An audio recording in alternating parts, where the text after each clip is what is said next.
London to Brighton, a journey that many people know, and they know it by road.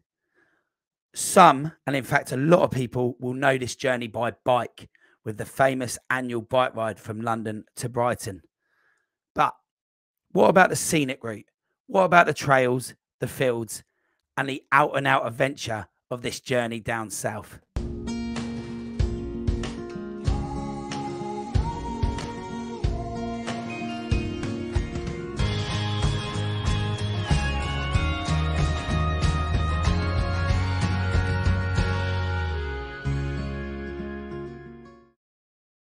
Hello and welcome to the Ultra Running Podcast with me, Coach Marshy. I hope you're all well and I hope your training is going well and the running that you're doing. Upon recording this, we are right in the thick of ultra running season. So hopefully lots of you are out there getting those first time ultras done, second time ultras, going back to try 100 miles because you failed before, whatever it is you are doing. So good luck to you all. And I hope to be back out there joining you very, very soon. So we are going to bring today's guest into the show. So I'd like to welcome Georgie to the show. Hello, Georgie. How are you? Hello. I'm not too bad. Not too bad. How are you? Yeah, I'm all right. I'm all right. I'm still playing with my injury, but it's all on the right path. Good. Good. So, Georgie, I'll say this because I've said this on other episodes before. Georgie and I met through my running club, our running club, High Runners. So I thought I would say that before we start. But Georgie, why don't you tell everyone who you are, what you do sort of in day-to-day life and what your involvement is in running?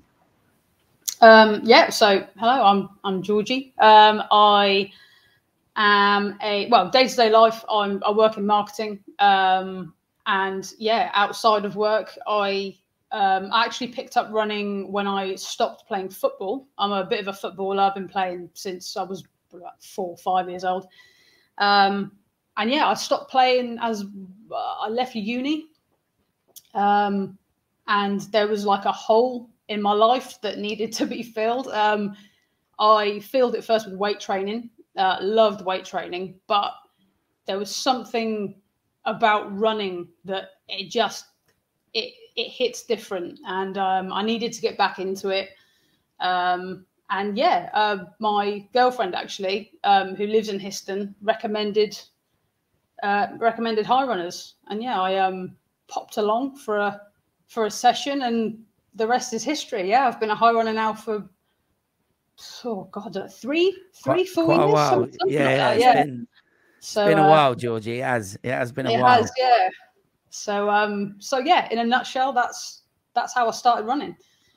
Cool. So before we kind of dive into the intro there and the kind of the idea of London to Brighton, which we'll dive into shortly, would you say you've been involved or consider that you've been involved in any sort of running event previously that was kind of outside of the norm? So, you know, not your typical 10K or half marathon. Is there anything you've sort of been a part of? Absolutely. And it wasn't actually, I did it not long after I joined High Runners, and it's called the Hope Alive Tour, where we ran in sort of like relay teams. I think there was sort of 8 to 10 of us ran in a couple of relay teams from Hull all the way down to Cambridge in a few days. And yeah, it wasn't long after I joined High Runners that opportunity crept up, and I didn't really know anyone either. And I thought, oh, why not? It's an adventure. It's a journey. Yeah, I mean, what a journey that was. That was nuts, running sort of 2, 3 in the morning through Manchester. Yeah, it was nuts, absolutely nuts. Loved it. Loved every second.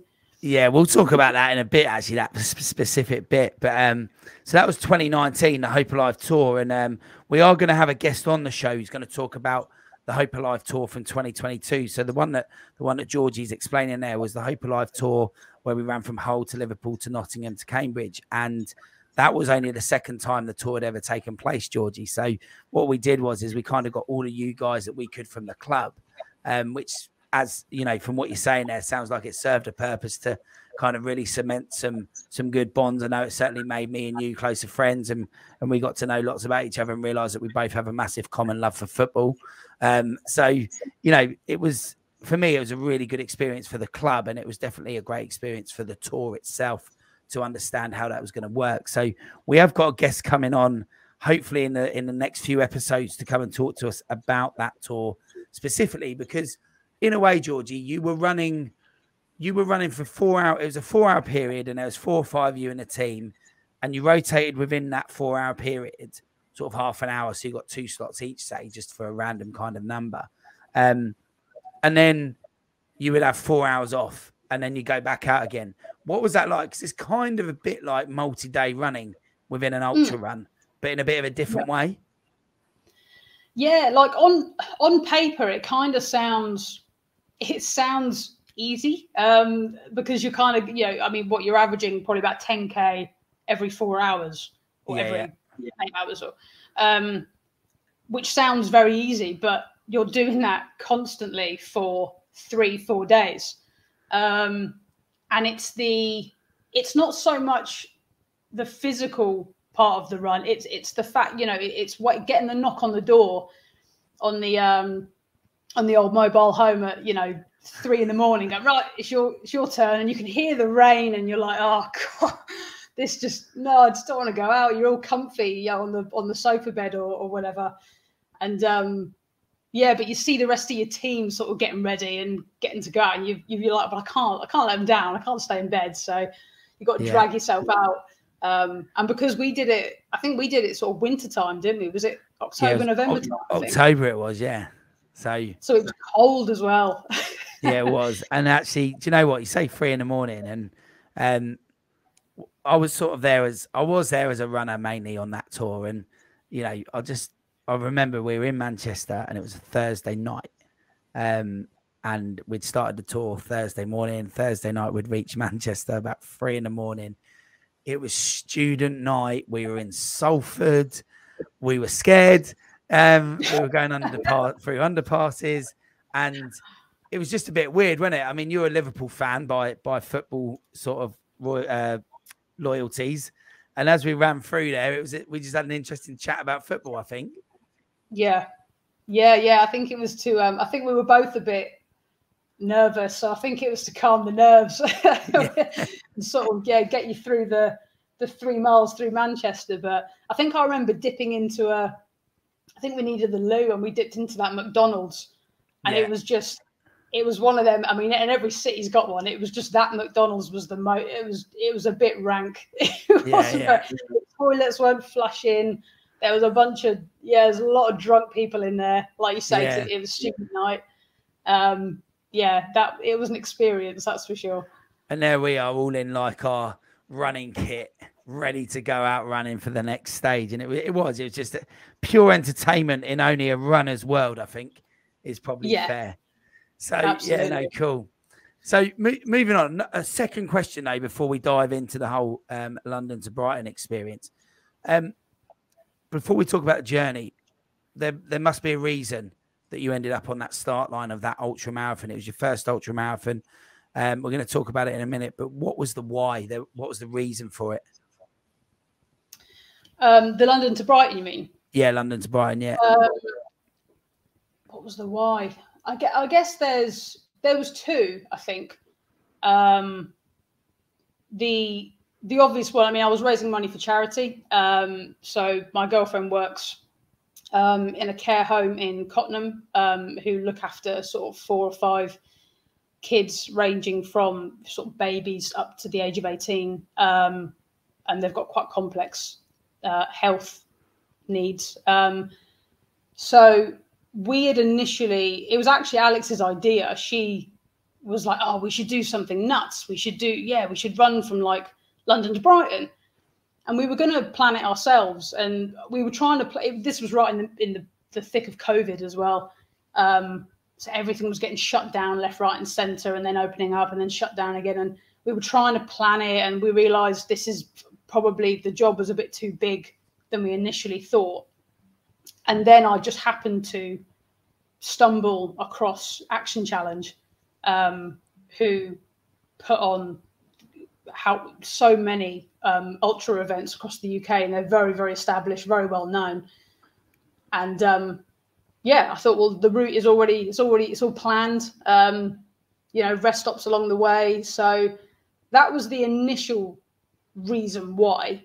And I guess the second reason, the more sort of personal one, is that I love pushing myself to find out where my boundaries are. What's that point where I'm gonna sort of break, or what's that point where I go, you know what, this is I'm done, and I'm really curious as to where that is, both physically and mentally as well. They were the two whys. Yeah, no, I like it. I like the idea that we push on. And in a previous episode, my podcast producer came on and interviewed me about my experience of ultra running, and I said to him that, I guess the reason I got into running and then the endurance events like Ironman and stuff and ultra running was because you can't, when you're pushing that hard, you can't focus on anything else.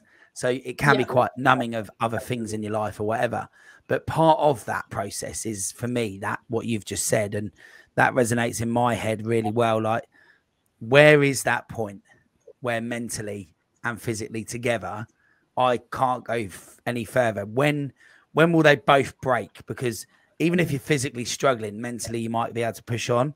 Or if you're mentally not really in it, your legs will keep going maybe for you for a little bit. But at a certain point, I guess they're going to, for us personally, everyone will be different.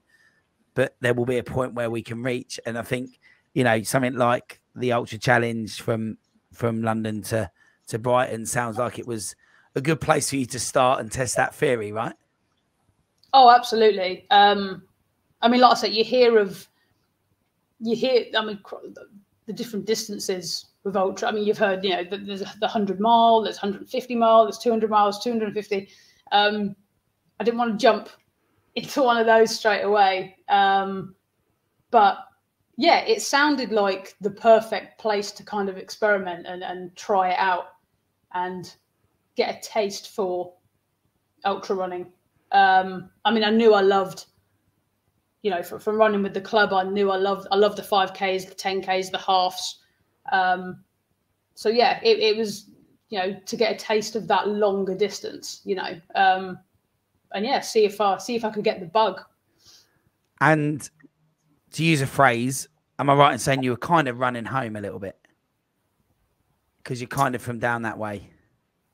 Yeah, my parents live in Brighton, so I think that helped mentally. I think knowing that, first knowing they were going to be at every rest stop, for example, was mentally, that was a huge lift. I quite like that, actually, running home. I'd never described it like that before. Yeah, no, it's just something I thought of when we were there and tracking you down there. So I'm sure we'll dive into this a lot more. But so talk to me about the start line.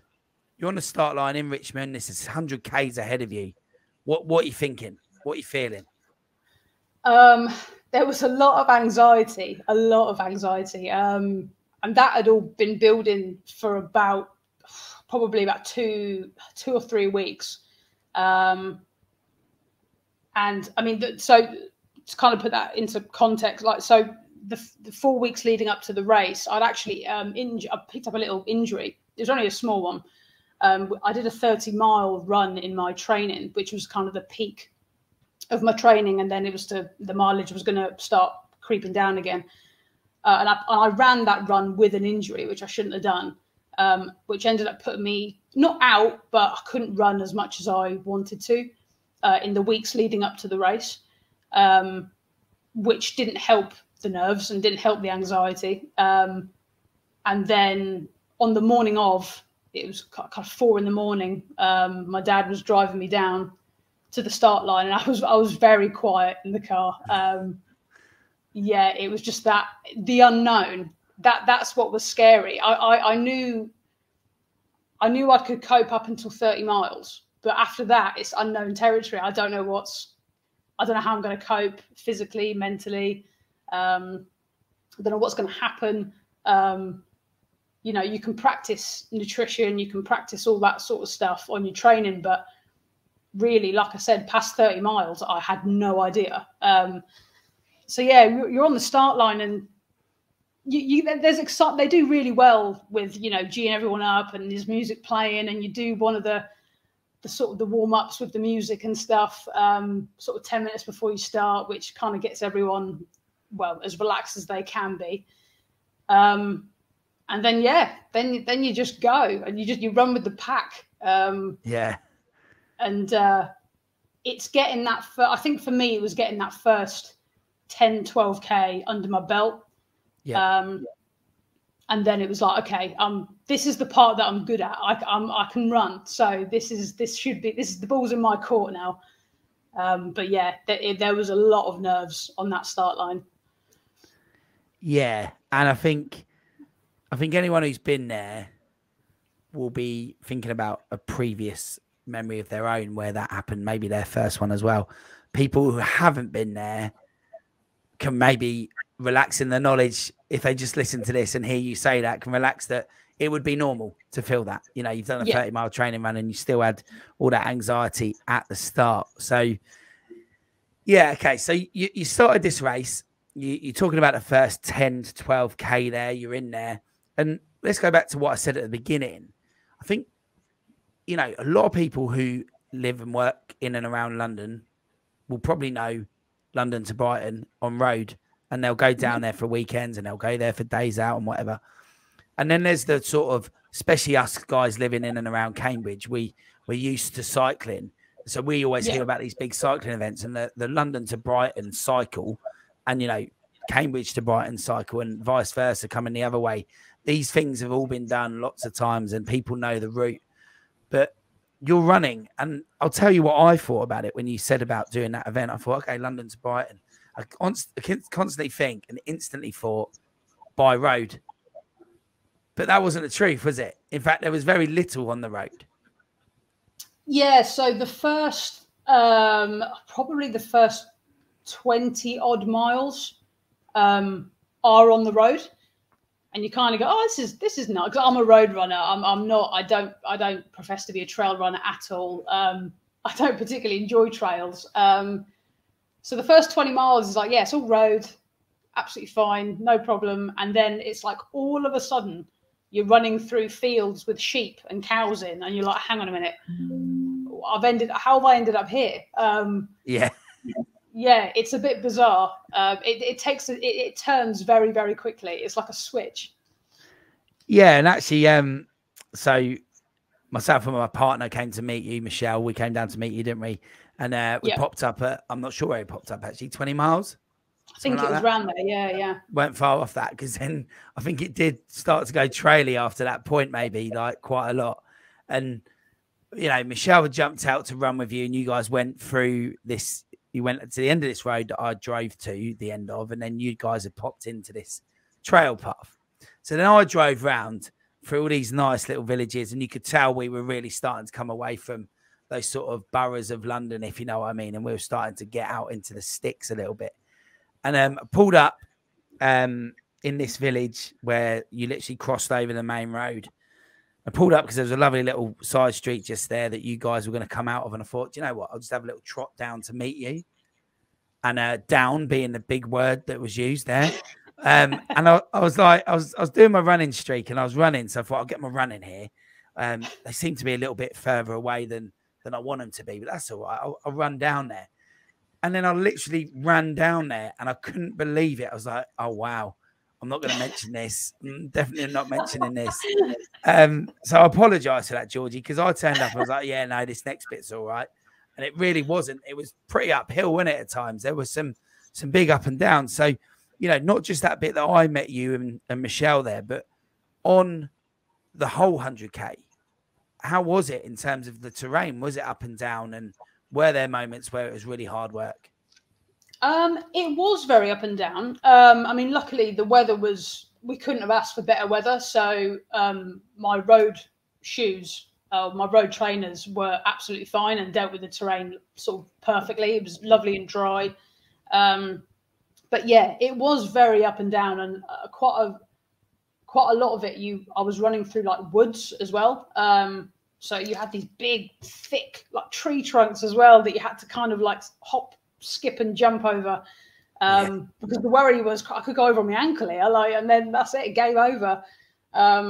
So yeah, you had to really, like I said, I'm not a trail runner, so I don't really have experience with all that sort of stuff. So I did have to sort of mentally, it takes a lot out of you as well. Because you can't, like the concentration of it, do you mean? Yeah, like with road running, obviously you can kind of zone out, and you rarely have to sort of watch where you're running, especially on the guided bus in Cambridge, which is where I love to, for that reason, that's why I love to run it. Whereas, yeah, I found myself, I was like, I'm getting quite exhausted having to constantly watch where I'm stepping. But yeah, it was very up and down. There was a lot of, there was quite a few periods where I was walking up hills. That was one of the main, with all the podcasts that I listened to in the lead up to the race, it was the number one rule that kind of stuck in my head. Everyone says, from the elite ultra runners to the ones that have done it maybe just once or twice, they all say, walk the hills. Don't try and be a hero and sprint to the top, because you might feel fine at the time, but 10 miles later, your body's not gonna thank you for it. So yeah, no, absolutely. And sort of when you turned up there, you're at the start line, you say there was that anxiety, you got that first sort of 20 miles done. What I'm guessing the aim, because it was your first one, was just to finish, right? Yeah, 100%. So after that initial feeling of, right, it's my first one, I've got to finish, was there any sort of time in your mind? So, not really. I mean, I was joking around with people. So as you say, I'm a big Liverpool fan, and unfortunately, the Champions League final was on the same day. Yeah. So I was joking around with people saying, "Oh, I'll be back for kickoff. I'll be back for 8:00." Yeah. But to be honest, once you start running, or like once you get sort of 20, 30 miles in, that fantasy kind of fizzles out, because all you care about is crossing that finish line. I couldn't care what time it was. If I had to crawl over it, that's what I'd do. So just thinking about what you said there about, football, anyone who knows you, Georgie, would say that you're a big football fan. I know you're a big football fan. We've had lots of banter over the sort of Liverpool-Norwich fixtures this year. Just gone, we had 4 fixtures against each other, both cups and the league. And football's a really important part of your life. But you've just got me thinking about running, ultra running, any running really, recreational running, just with mates for half an hour, whatever. And how running can be really good for kind of perspective and things like that. Now, the Georgie I know, the Champions League final would have been like an absolutely massive thing. Almost the be all and end all of that day, possibly of even that whole season. But actually things changed for you in that day. It wasn't that important, was it? Really? You seemed didn't seem to care much about it because you were so focused in what you were doing. Oh, 100%. Like you said, if I wasn't doing an ultra, that's all I'd have been thinking about. Champions League final. I'd have woke up that morning feeling sick, because I always do before a big Liverpool game. But that morning, yeah, I woke up feeling sick for a different reason. And yeah, like I said, you get sort of a certain distance into the race, and I couldn't care. Even if someone told me the score while I was running, I just thought, I don't really care all that much. And yeah, which surprised me because, like I said, I never miss a game. And yeah, there was something just a bit more important on the line for me that day. Mind you, it's a good thing I didn't watch it because the result wasn't. I was going to stay up. I was going to stay up and watch it, but I'm glad I didn't now. Did you actually watch the whole game after in the end? I haven't. No, I haven't even watched the highlights. Wow. There you go. The ultra was far too important. Do you know what, Georgie? And I can't emphasize this to people that don't know you. Any of our running club listening will probably get this because they've met you and they know you about football. But to hear you say that is like emphasize to the guys that don't know you. That's massive, isn't it? And it just shows what running can do. Running can do that for people. And, you know, we're biased because we're runners. I get all that. But actually, yeah, it completely made you completely reevaluate everything in that given moment. It didn't really matter. And I think you had sort of asked us guys that were out there not to mention anything or whatever. And I think, you know, everyone knows about the poor policing that went on there that night. Anyone who follows football. And because of that, there was a delayed kickoff. So I thought I would still tell you that when we next saw you, because it hadn't kicked off yet when we saw you. So I thought, I'm going to tell her that it's been a delayed kickoff and that, you know, I think I even had a joke that you might still, with your dad, that you might still have time to get home to the finish. Or if it goes to penalties, you might end up seeing those now because it's going to go on that late. And but yeah, no, I think it was amazing to see that. And don't get me wrong, I wouldn't be any different with Norwich about any sort of big game like that. I'd be the same. And, you know, I think in that moment of running, you were in your ultra and it just showed that you were focused on what you were there to do. And, you know, I wanted to talk about that point in particular, actually, where I can think of in my head where I saw you. But before that, let's talk about the marathon distance within the ultra. Did you even notice it? Yeah, I did actually, because obviously we all know this, you know, the expression hitting the wall, which is obviously commonly used with marathon distances. And although I'd done sort of a handful of marathon, I've done a handful of 26 miles sort of in my training, it was weirdly, I did hit the wall around, it was around 20 miles. It was around when you and Michelle rocked up, actually. And there was about 6 or 7 miles where I just thought, I've done a marathon, I'm not even halfway. And that killed, because it was just like, oh my God, like, how am I going to get to the end? I've got so long to go. And I feel like I've covered so much distance, but yeah, I'm not even halfway yet. And mentally that was quite tough to take. So I think on that first run where Michelle joined me, that first sort of 6 or 7 miles, I think I was quite quiet because I was just trying to push through that barrier. So that barrier that you mentioned, what did get you through it in the end? Well, I mean, Michelle was incredible support, to be honest. Even though I was quite quiet, she was chatty. She was making jokes. That did really help, because it kind of took your mind off it a little bit. Yeah. And to be honest, I don't actually. The turning point was bizarre, actually. I think it was when the turning point was when Michelle. I think she'd ran 7 or 8 miles. She was like, right, I'll see you at the next checkpoint. I'll see you at the halfway point. But the halfway point was actually about 33 miles. I think it wasn't 31. It was 33. Was that where we gave you some Coke? Yeah. Coca-Cola. Yeah. We should. Yeah, we should specify that. Yeah, and also there are other brands available, but I think we gave you some Coke and we said we'll see you at the halfway point, and we knew that Alex and your parents and your brother were going to be there as well. So we knew it was on a nice little farm shop. We knew there was a farm shop, and we knew there was like this. I forget what it was. There was some sort of weird kind of like zombie place, like where you get chased by a zombie. It was cool. It was really cool. I liked it anyway. But and that was the halfway point. And what you just said, I thought the exact same thing. I got out of the car, parked up, walked towards where you were going to run into, and I was like, oh, this is 56K. This isn't 50K. This is 56K. So you've only got 44K to go. So yeah, go on. Tell me about that turning point a little bit more. So sort of what happened and how did it unfold? So yeah, like I said, there was that sort of run leading up to the 56K rest stop where Michelle had hopped back in the car.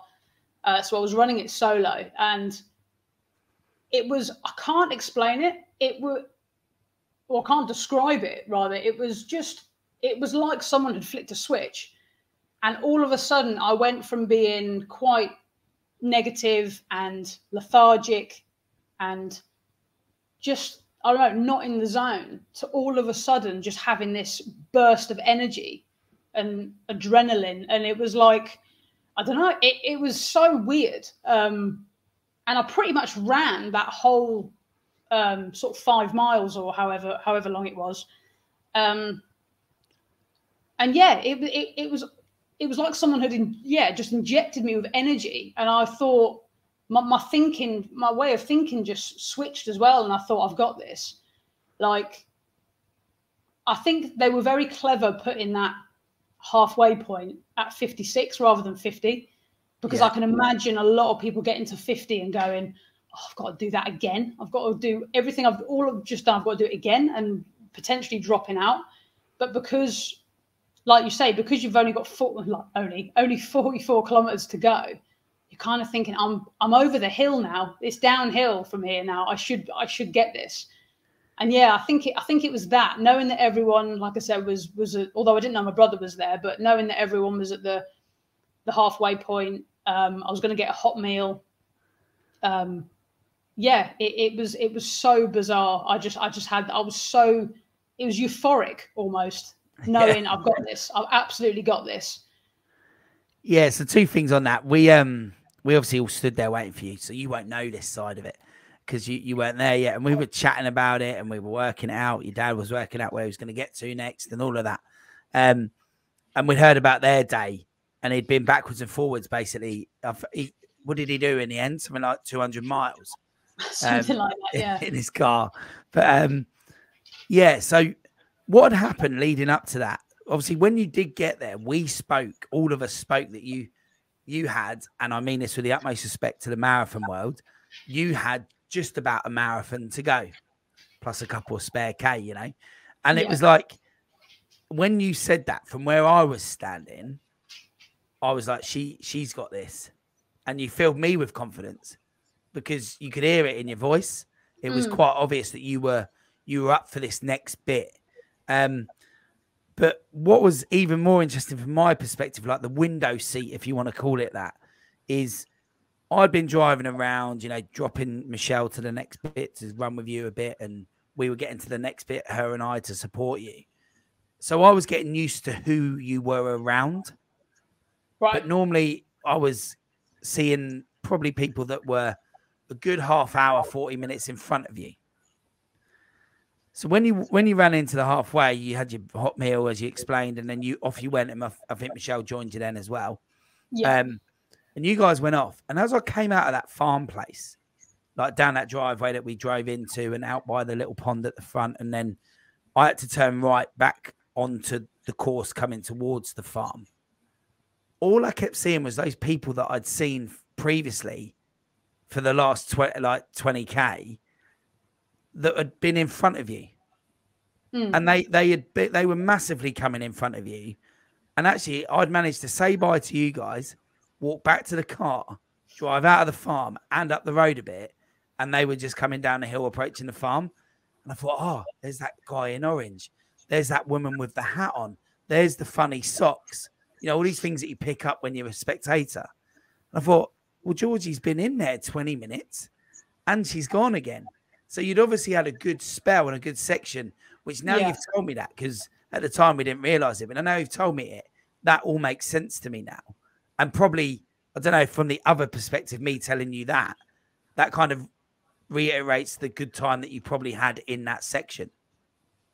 Oh, absolutely. Absolutely. And it's a weird, because funny enough, like you were just saying, you sort of recognized people on the trail, and it's exactly the same when you run it as well, because you're constantly, you're overtaking people, and then they're overtaking you, and then you're overtaking them. And it's a constant, it's not a battle because you're not battling against each other, but yeah, you do. You end up sort of developing relationships with these people that you've never met before. You will probably never meet again. And but yeah, you're all in the same boat. And yeah, it's a nice experience. Like you say, when you're when you're sort of having a good spell and you can spot someone in the distance who you know overtook you 15 miles ago, again, that's a good feeling, and it was a good indicator of, right, I've looked after myself. And this is no disrespect to the other runners, but to kind of go, right, I'm doing the right things. I'm looking after myself because I don't feel fatigued just yet. Whereas some of the people around me were starting to drop and starting to feel it. Yeah. Yeah, no. And actually, you know what? It was great fun coming to support you as well. And actually, you know, we were having banter with those same people as well. Because they were like, oh, it's not you again. Because I had our club top on. And you know, our new club top is very striking and easy to see and very sort of unique. So I think these guys, there was 2 guys in hats. I don't know if they were definitely brothers, and they were in and around you, and they were just great fun. And but like, again, you wouldn't know this. This is like stories from out there, I guess. But they would turn up and they go, "Oh, is she just still behind me?" Because we would go, "Oh no, she's just behind you. That's why we're here. Like, that's why we're seeing you again." It's almost like at the beginning you had to justify it, but I know from my experiences, and you're describing there within the race as well, there's just this, if you know, you know, and if you don't know, get into an ultra and you'll find out. Do you know what I mean? Yeah. I think it is the way of it. So all right then. So 75K. I think, am I right in saying that wasn't there meant to be an aid station there, but it was actually at 80K? Yeah, this happened a couple of times on the route actually, and it was in the second half. Yeah, you'd think, you looked on the app that they sort of encourage you to download to your phone, and you were like, yeah, okay, there's a rest stop at 75. Okay, cool. And then you'd get to 75, and there's nothing, and you're like, okay, maybe it's just the next. Maybe it's the next K. Maybe it's and then you just keep going. Where is this aid station? Like, yeah, that was a bit of a battle of wills, that's for sure. Having to just keep, because obviously you kind of get your hopes up. Oh yeah, I can have a little sort of 5-10 minute break and then get going again. But when that rest stop never quite comes, it's like oh, I just got to keep going. Yeah. No, and I think 75K in particular, as you were approaching just about that distance, I think maybe some signs had been moved or something had happened to make it not very easy for you to stay on course, right? Yeah, that was quite tricky. Yeah, we were, I can't remember what the village was called. We were running through this village, and the signs, I mean, the 99% of that race was so well signposted. I was thinking, oh, crap, I'm going to get lost because I'm not the greatest navigator. But yeah, even I was able to navigate that whole journey. But yeah, there was this one particular village where we were directed over it was like a recreation ground. And you were running across it sort of diagonally, but then I don't know, someone must have moved one of the arrows, kids having a laugh or whatever, I don't know, but you had another arrow that literally was pointing the direction that you'd just come. And you were like, there was a couple of us sort of stood around, sort of looking around going, I've got no idea what's going on. Then you're trying to whip your phone out, trying to like find the route on your phone. And like you said, because the rest stop wasn't where I thought it was going to be, I was already quite stressed out and quite snappy.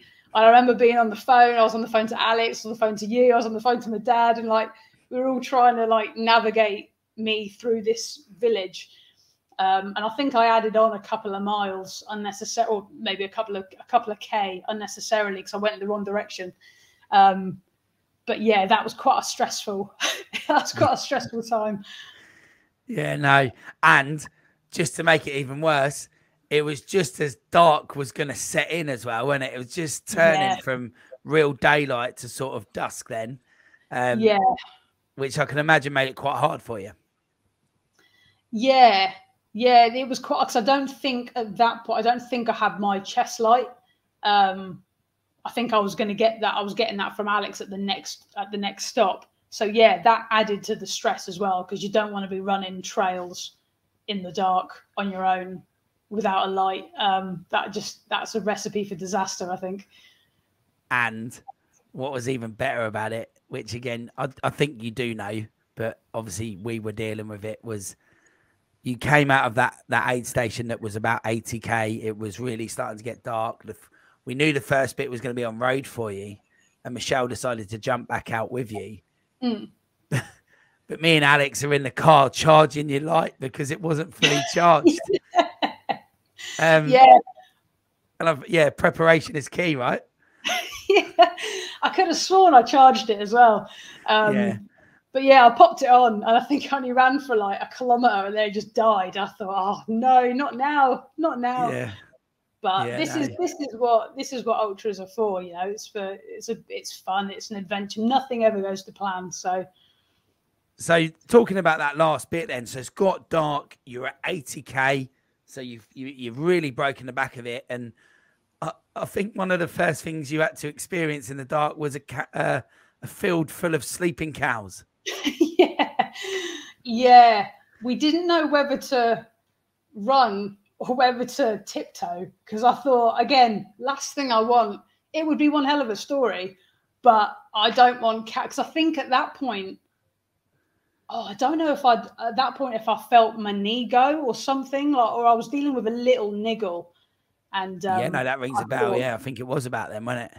Yeah, and I thought, these cows, they'll outrun me for sure. I wouldn't be able to sprint, not a chance in hell. So we had to. I think we ended up walking past them. I think, but were they asleep? I think so. They weren't making any noise, so I think they were asleep. But yeah, they're quite a scary sight in the dark. Yeah, I can imagine. Do you know what? I don't get on well with animals. In fact, we always talk about animals on this podcast. It's strange how we always talk about it, but I don't think cows and the British people I've interviewed, cows are a problem. But in the grand scheme of things, I guess it's not like one of our guests who was on a course with polar bears. Oh wow! Okay, yeah. No, not quite that level. But still, cows in the dark are scary, right? They didn't care. I don't think. I think they were quite docile, to be fair. But we weren't going to take the risk. I think we ended up walking through that field. So at that point, then you get to that next aid station. There was another one, and it was literally 10, 11k to go when we next saw you, and your parents were there. Alex and I got there, and you and Michelle ran there, obviously, and we kind of walked out on this trail to find you with like a phone light, because between Alex and I, we didn't have a light. And we were like, it was the longest thing in the world. And you could just see these two little bobby lights going, right? And we were like, it must be. We're looking at the tracker. We were like, it must be them. It must be. And these are all the things that you get to experience on ultras, whether you're spectating or whether you're running. I mean, that just seemed to go on forever, that farmers Roman road, trail road kind of thing. And did you know you were approaching another aid station or not really? I don't think so at that point, no. And like you say, because it's dark, obviously you really sort of, I don't know, you're all disorientated because you can't, and like I say, you can't gauge distance at all. You've got no idea what's coming around the corner. You've got no idea if there is even a corner.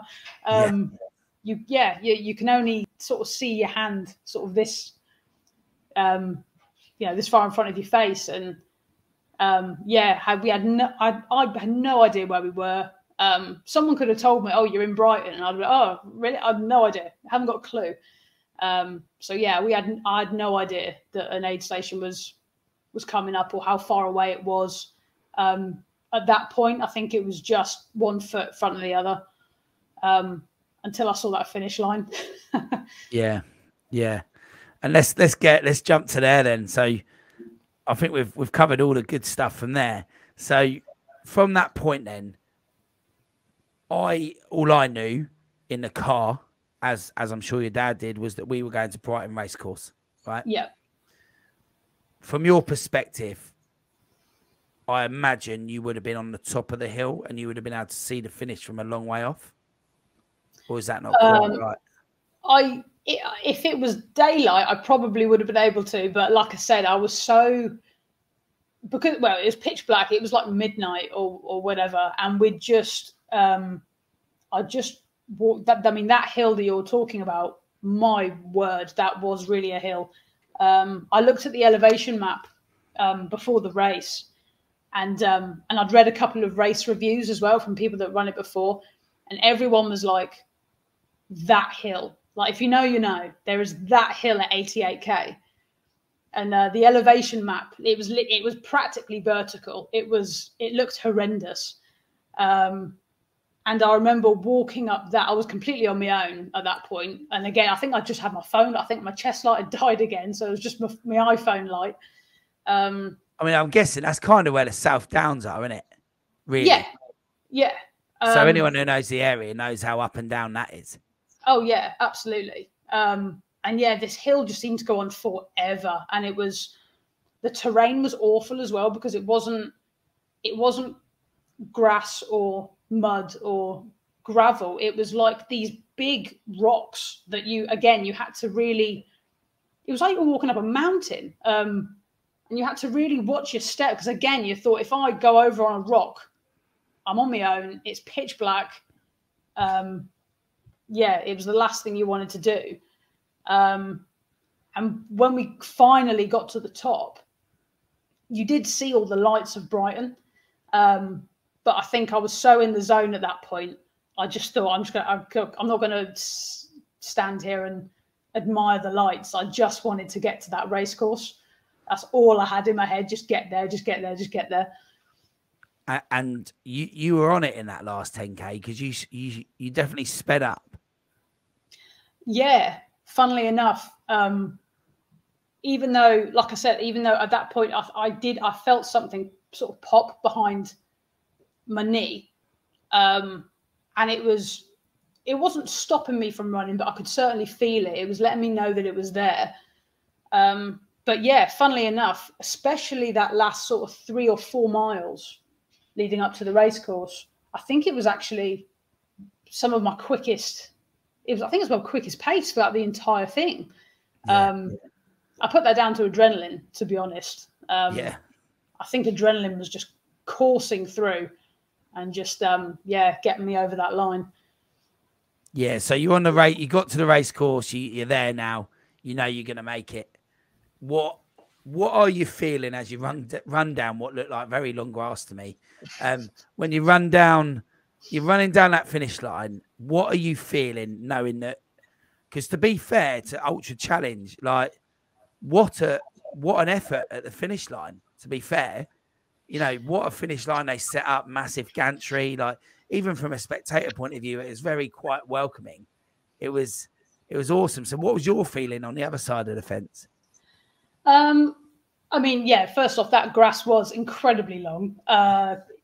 It was like running on sand. It was like I kept my feet dry. Like I said, it was a very dry day.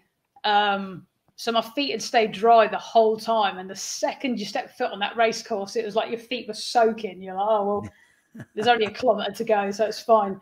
But it was like running on sand that last, like literally running, because you're literally running on the course, like where the horses would race. But it was incredible. And like you say, because it was 1 o'clock in the morning, there was something in the back of my head that was like, oh, what, like, no one's going to be, well, obviously you guys are going to be there, but you're not going to have that crowd or anything like that. But to be fair, like you say, the volunteers and the workers there were absolutely incredible, hanging about and obviously applauding you as you went through. And did someone have a bell? I thought I heard a bell. Yeah, no, there was one of the volunteers. I'm sure they had a bell. Yeah. So I heard that ringing as I was approaching the finish line, and it was just incredible. Like, you really do go through every single emotion possible on an ultra. there was even a point during the whole thing where I'd sort of teared up. I thought I'd tear up at the finish, but I didn't. It was actually, like I said, during that period where I was quite down.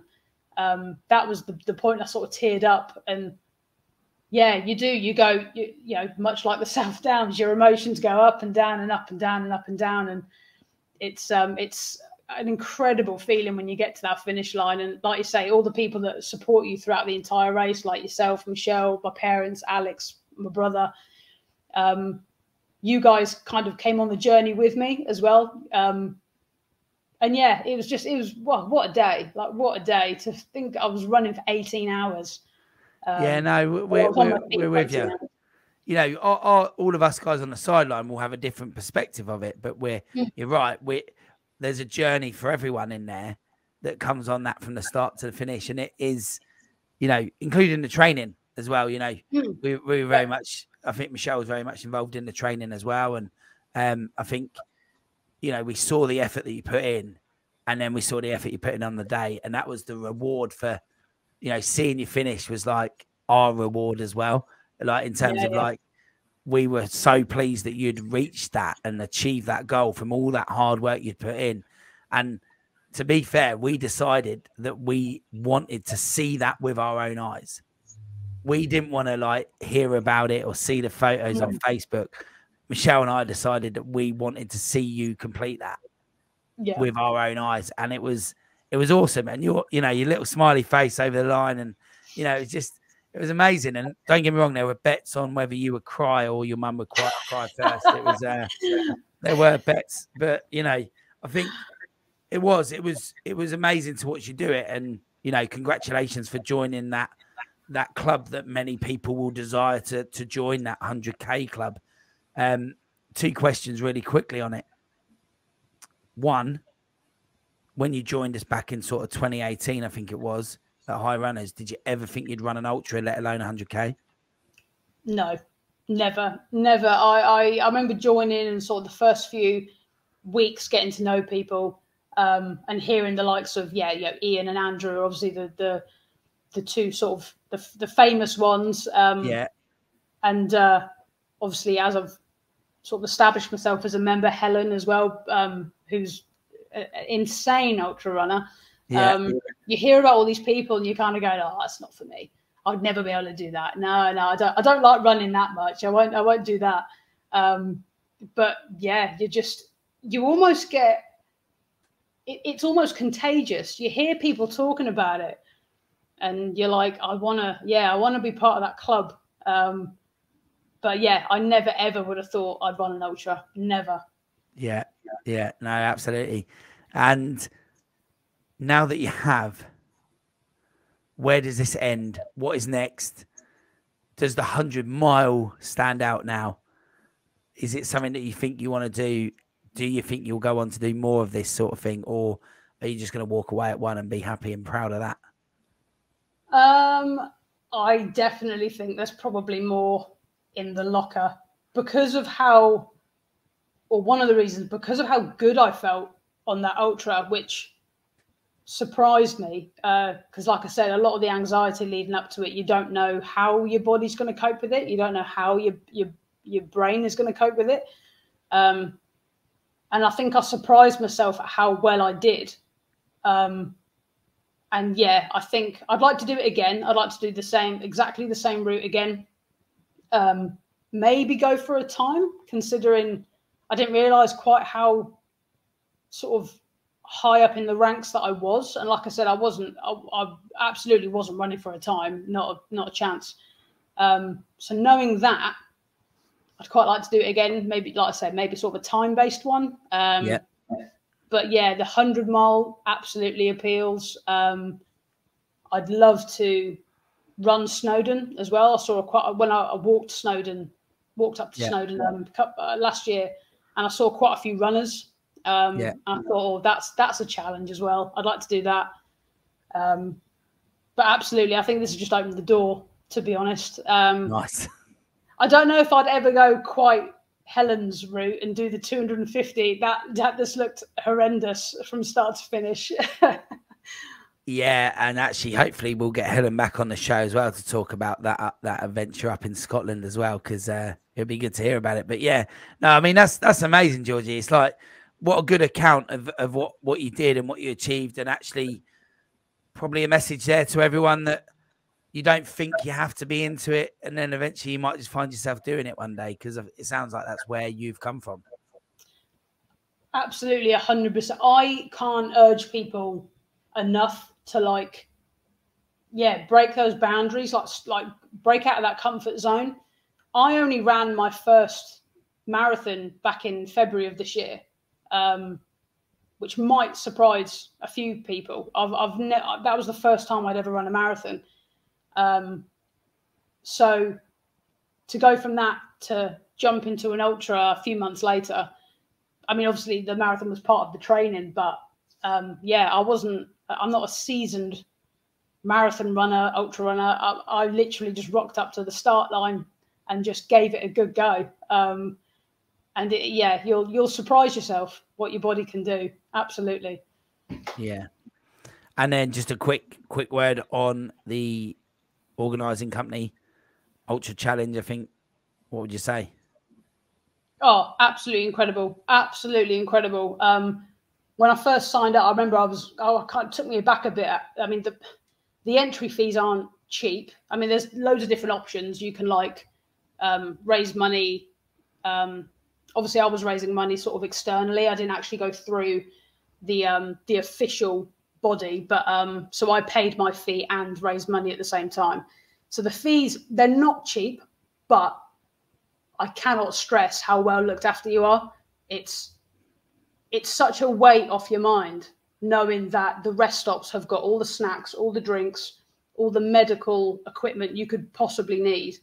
I can't. They're a 10 out of 10. I cannot recommend running an ultra with them enough. They're absolutely incredible.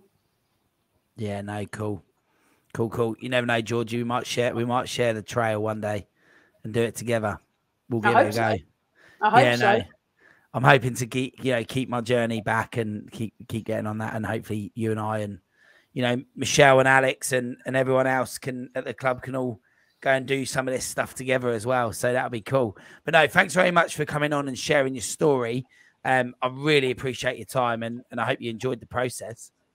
Absolutely. I've never done something like this before. So it's all very snazzy. I'm quite impressed. No, thanks very much. Yeah, and I always think it's worth, you guys that come on and tell these stories. It's great for the listeners to hear those real people, tangible. You can touch it. You can relate to what these people are saying. And I think yours there is a great story, and is exactly what this platform is. It's somewhere for people to come and tell their stories so others can learn from it and go out there and achieve. And like you said, break those barriers as well. So thanks very much for your time, Georgie. So guys, I hope you enjoyed yourselves. I hope there was some stuff in there that you can take away, as I said.